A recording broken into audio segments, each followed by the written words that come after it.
இந்த straight of Hormuz தொறந்திருக்கா அப்படிங்கிறது போல சில கப்பல்கள் அப்பவும் கம்முன்னு இல்லாம வாலண்டியரா போய் பார்த்துடலாமா அப்படிங்கிற செக் பண்றாங்க. இந்த ஒமன் கடலோர பகுதிகளில் அப்படியே ஓடிடலாமா அப்படிங்கிறது போல பிளாக் தாண்டியே அப்படிங்கிறத போல இன்னொன்னு வந்து பார்த்தீங்கன்னா அடிச்சு விட்டுக்கிறாங்க ஈரான்.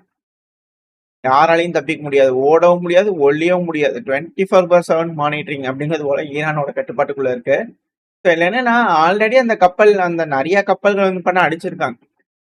இப்ப அது எந்த அளவுக்கு சேதமாயிருக்கு அப்படிங்கிற இமேஜஸ் வீடியோ பதிவுகள்லாம் விட்டுக்கிட்டு இருக்காங்க. பல்வேறு கப்பல்கள் அடி வாங்கியிருக்கு. இப்போ வரைக்கும் 18, இப்போ 19, ஸோ 20 நோக்கி நெருங்கிட்டு இருக்குது. அடுத்து எந்த கப்பல் வாங்குறாங்க அப்படிங்கிறத போய் பார்க்கலாம். ஸ்ட்ரைட் ஆஃப் ஆல்மோஸ்ட் கம்ப்ளீட்டா ஈரானோட கட்டுப்பாட்டுக்குள்ள தான் இருக்கு. பட் இருந்தாலும் ஒன்னு ரெண்டு தூக்கிட்டு போயிடலாமான்னு பாக்குறாங்க. பட் இருந்தாலும் ஈரான் அடிச்சிடறாங்க அப்படிங்கிற மாற்று கருத்துல. இதுல என்னன்னா பாகிஸ்தானோட ஒரு கப்பல் எஸ்கேப் ஆகி போயிருக்கு. அதை அலோவ் பண்ணிக்கிறாங்க. ஸோ அதனால போயிருக்கு. அது கூடயே இது வந்துடலாமா அப்படிங்கிற யோசிச்சிருக்காங்க. ஸோ இது போல கண்டெய்னர்லாம் வந்து பாத்தீங்கன்னா அப்படியே பேர் பண்ணிட்டு வந்துடலாமா, உதாரணத்துக்கு நம்மளுக்கு வந்து அலோவ் பண்ணிக்கிறாங்க ஈரான்.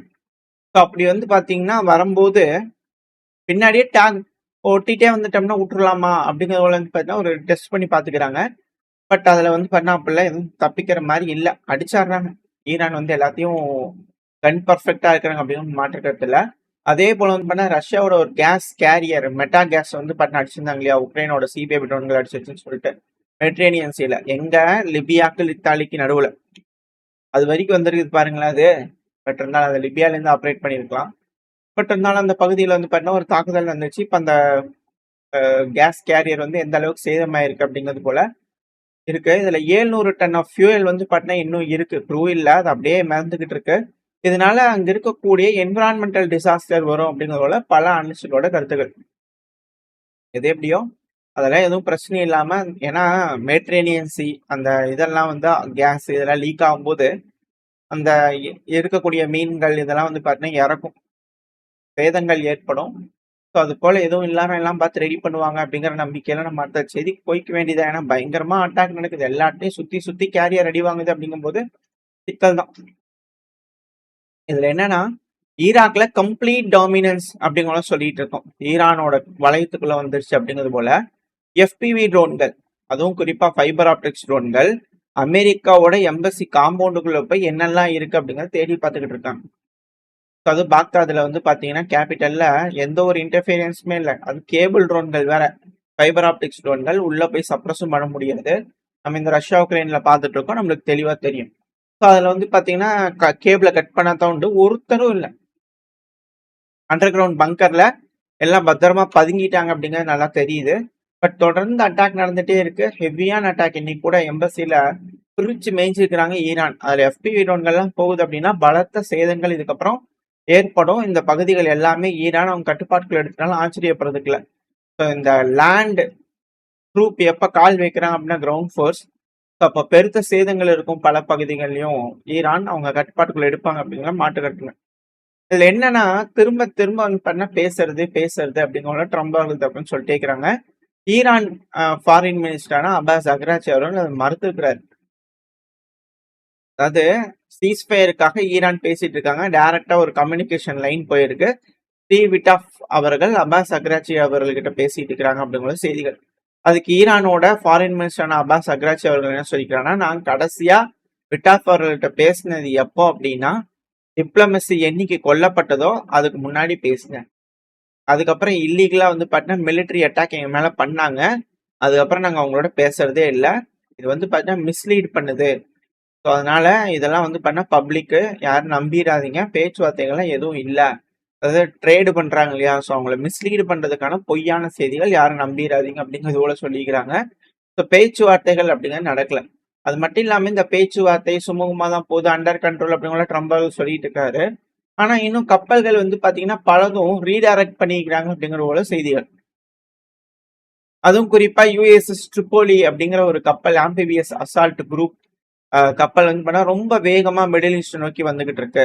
அதுவும் மார்ச் 14ல இருந்து 16க்குள்ள வந்து பாத்தீங்கன்னா 19ல இருந்து 20 நாட்டு வேகத்துல வந்து பாத்தீங்கன்னா டிராவல் பண்ணிட்டு இருக்கு. ஸோ தென் சீன கடல் பகுதியில இருந்து வந்து பாத்தீங்கன்னா டிராவல் பண்ணி இப்ப அது 400 நாட்டிக்கல் மைல் கவர் பண்ணுது ஒரு நாளைக்கு. அப்படி கவர் பண்ணி வேகமா வந்து பாத்தீங்கன்னா ஸ்ட்ரைட் ஆஃப் மலாக்கா கிட்ட வந்து பாத்தீங்கன்னா அந்த சோக் பாயிண்ட்னு சொல்லக்கூடிய பகுதிகளை கிராஸ் ஆகி இந்திய பெருங்கடல் பக்கத்துல வந்துகிட்டு இருக்கு. So இது எல்லாத்தையும் பார்த்துக்கிட்டு தான் இருக்கிறாங்க. ஸோ அந்த இந்திய பெருங்கடல் பக்கத்துல இருந்துச்சுன்னா ஆம்பிபியஸ் லேண்டிங்னா என்ன, அதிகமா ட்ரூப்ஸ் எடுத்துட்டு கொண்டு போய் உள்ள விடுறதுக்கா, இந்த கார்கை லேண்டிங்கா இல்ல பந்தாரபாஸ் போர்ட் லேண்டிங்கா எதுக்குன்னு தெரியல. பட் ஆனா இது போல ஒரு ஆம்பிபியஸ் லேண்டிங் ஷிப் வந்து பாத்தீங்கன்னா வந்துகிட்டு இருக்கு. அது படுவேகமா வந்துகிட்டு இருக்கு ஜோரா அப்படிங்கிற மாற்றுக்கத்துல 5000 மெரைன்ஸ் வேற வந்து பாத்தீங்கன்னா ரீடைரக்ட் பண்ணியிருக்கிறாங்க. ஸோ அந்த தீவுகளை எடுக்கிறதுக்கான திட்டத்துல அமெரிக்கா இருக்காங்களா அப்படின்ற கேள்விகள். So இந்த பிராந்தியம் இதுக்கு அப்புறம் தான் பிரச்சனைகள் தீவிரமடைய போகுது அப்படிங்கிறத தெரிஞ்சுக்கலாம். So பல நாடுகள் கிட்டயும் உதவிகள் கேட்டுக்கிட்டு இருக்கிறார் ட்ரம்ப் அவர்கள். இப்ப கப்பல்கள் வந்துகிட்டு இருக்கு. ஸோ இது சிக்கலாயிட்டு இருக்கு. அது மட்டும் இல்லாம ஆல்ரெடி இருக்கக்கூடிய கப்பல்ல ஏகப்பட்ட சேதங்கள். அதுவும் குறிப்பா யுஎஸ்எஸ் ஜெரார்ட் ஆட்ஃபோர்ட் இருக்கு இல்லையா, விமானம் தாங்கிய போர் கப்பல். அதுல கூட தீ விபத்து ஏற்பட்டது அப்படிங்கிற பார்த்திருக்கோம். அந்த தீ விபத்து 30 மணி நேரமா நடந்திருக்கும். 600 செயிலர்ஸ் வந்து பாத்தீங்கன்னா அந்த கப்பல்ல வேலை செய்யக்கூடிய மாலுமிகள் அவங்களுக்கு தூங்குறதுக்கு ப்ராப்பரா இடம் இல்லாம சும்மா அப்படியே தரையிலேயே வந்து பாத்தீங்கன்னா தூங்கிக்கிறாங்களாமா. அதுவும் பல நபர்கள் அந்த தீ அணைக்கணும் அப்படிங்கிறதுக்காக போராடும் போது அந்த அந்த புகையை வந்து சுவாசிச்சதுனால பிரச்சனையா இருக்கு. சுவாச குழல் வந்து பண்ண பிரச்சனையா இருக்கு. இதைத்தான் வந்து பாத்தீங்கன்னா நான் lethal injury, life threatening injury அப்படின்னு சொல்லிக்கிறாங்களே 2 பேருன்னு. ஆனா கணக்கு எடுத்து பார்க்கும்போது இன்னும் அதிகமா இருக்கலாம். ஏன்னா ஷிப்போட லாண்ட்ரி வந்து பாத்தீங்கன்னா அப்பத்துல இருந்து இப்ப வரைக்கும் ஆஃப்லைன்ல தான் இருக்கு. அதாவது மக்கள் போடக்கூடிய துணிமணிகள் துவைக்கக்கூடிய லாண்ட்ரி சர்வீஸே இல்லை அப்படிங்கும் போது எல்லாம் அழுக்கு துணி தான் போட்டிருக்காங்களா அப்படின்ற கேள்விகள் இருக்கு. ட்ரை வெண்ட் அதை துவைச்சு காய வைப்பாங்க இல்லையா, ஸோ அது வந்து பண்ண ஏதோ ஃபயர் ஆயிருந்துச்சு. ஏன் இந்த அளவுக்கு அது பிரச்சனையாகுது அப்படின்னா இந்த ஜெரார்ட் ஆட்ஃபோர்டுங்கிற விமானம் தாங்கிய போர்க்கப்பல் 10 மாசமா வந்து பண்ண டிப்ளாய் பண்ணிக்கிறாங்க. அதுவும் மெடிட்ரேனியன் சைட்ல இருந்தது அக்டோபர் மாசத்துல. அதுக்கப்புறம் ஆர்டர் பண்ணி அரேபியன் தீவுகளுக்கு எடுத்துட்டு போய் வெனிசுலாக்கு ப்ரெஷர் போட்டாங்க. இப்ப திருப்பவும் மிடில் ஈஸ்டுக்கு அப்படிங்கோல இங்க வந்துருக்காங்க. இப்ப இங்க வந்து மிடில் ஈஸ்டின் ரெட் சி பக்கத்துல வந்து பண்ண நிப்பாட்டி வச்சுக்கிறாங்க.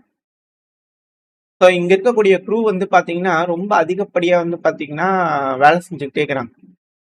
அதுவும் மே மாசம் வரைக்கும் எக்ஸ்டெண்ட் ஆகும் அப்படின்னு சொல்றாங்க. வருஷம் ஃபுல்லா வந்து பாத்தீங்கன்னா கடல்லயே இருந்துக்கிறாங்க.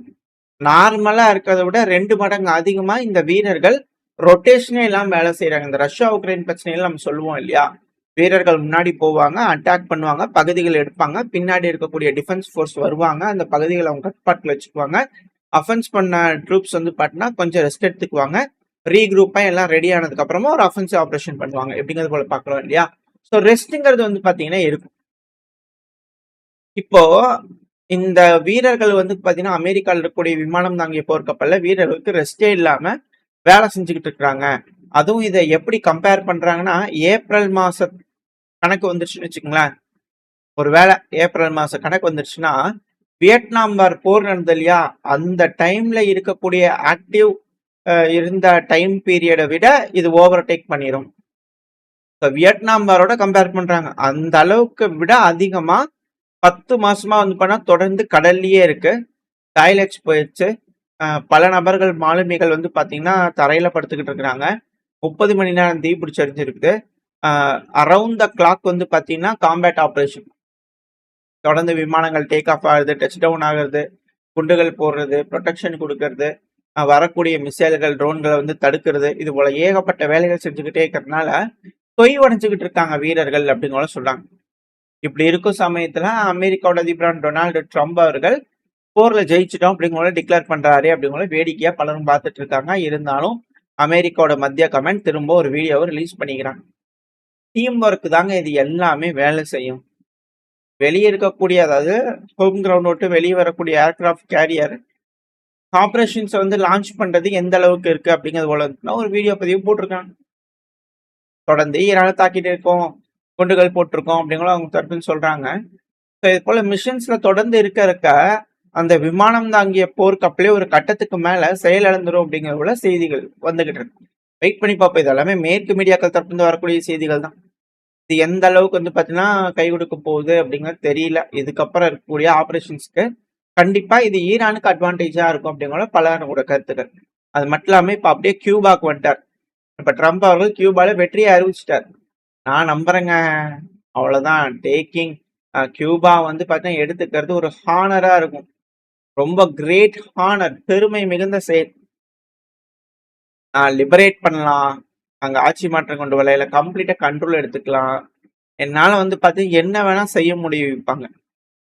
சில நிமிஷங்கள் தான். நிமிஷங்களுக்கு முன்னாடி வந்து பார்த்தீங்கன்னா, எனக்கு ஒண்ணும் சண்டை பிடிக்கணும்னு அவசியம் இல்ல. ம். எனக்கு போரே வேண்டாம். எனக்கு ரொம்ப போருங்கிறது கம்மியா தான் வேணும். மத்த எல்லாத்த விட எனக்கு போர் செய்றதுக்கு ஒண்ணும் விருப்பம் இல்ல. ஆனா, அங்க ஃபுல்லா முடிஞ்சிருச்சாமா. வரக்கூடிய செய்திகள் கேட்டேன். எல்லாமே போயிருச்சு அப்படிங்கிற மாரி சொல்றாங்க. நம்ம கியூபாவ கம்ப்ளீட்டா எடுத்துக்கலாம். ஒண்ணும் பிரச்சனை இல்ல. அது எனக்கு ஒரு பெருமையும் கூட அப்படிங்கிற ட்ரம்ப் அவர்கள். இப்ப இங்க ஈரானுக்கு பார்த்தாங்க. ஈரானுக்கு ஒத்து வரலன்னா அடுத்து கியூபாக்கு வந்துட்டாங்க அப்படிங்கிறது போல புரிஞ்சுக்கலாம். ஸோ இது போல இப்ப கியூபா ஒத்துக்குவாங்களா? மக்கள் எப்படி ஈரான் மாரியா? இல்ல அங்க சண்டை நடக்குமா? இல்ல முழுசும் எங்களோட பகுதி அமெரிக்கா அப்படிங்கிறத சொல்லிடுவாங்களா? அப்படின்ற கேள்விகள் இருக்கு. வெயிட் பண்ணி தான் பார்க்கணும். அமெரிக்காவோட எக்ஸ்பான்ஷன் அப்படிங்கிறது வந்து பண்ணா எண்ணில் அடங்காம போயிட்டு இருக்கு. அடுத்தது எழுதி வச்சுக்கோங்க. நம்ம தான் அப்படிங்கிறத சொன்னேன். அடுத்தடுத்த செய்திகள் வரும். போன செய்திகள்ல ஆல்ரெடி வந்து பண்ணா பார்த்துருப்பீங்க. என்ன நடந்துச்சு அப்படிங்கிறது போல. அடுத்த செய்தியில பார்த்தீங்கன்னா தெரியும். திரும்பவும் நம்மளுக்கு சாங்ஷன் போடுறதுக்கான வேலைகள்ல அமெரிக்கா இறங்கியிருக்கிறான். ஸோ விலாவாரியா அடுத்தது பதில பார்க்க ஆரம்பிக்கலாம். ஓரளவுக்கான தகவல்கள் வந்து பார்த்தீங்கன்னா, இந்த பதிவுல பார்த்துருப்போம். இந்த பதிவு எப்படி இருந்துச்சு உங்களுக்கு பிடிச்சிருக்கா? பிடிச்சுனா லைக் பண்ணிட்டு உங்க ஃப்ரெண்ட்ஸ் நம்மள ஷேர் பண்ணிக்கோங்க. அது கூடவே மறக்காம நம்ம சேனலை சப்ஸ்கிரைப் பண்ணலாம். மறக்காம சப்ஸ்கிரைப் பண்ணிக்கோங்க. அப்பதான் நம்ம போடக்கூடிய வீடியோக்களை மாதிரி யூடியூப் 4 பேருக்கு ப்ரொமோட் பண்ணும். உங்களோட அன்பு ஆதரவு எனக்கு எப்ப இருக்கணும்னு நம்பிக்கை. அடுத்த பதிவு சந்திக்க. Very stay safe. பை.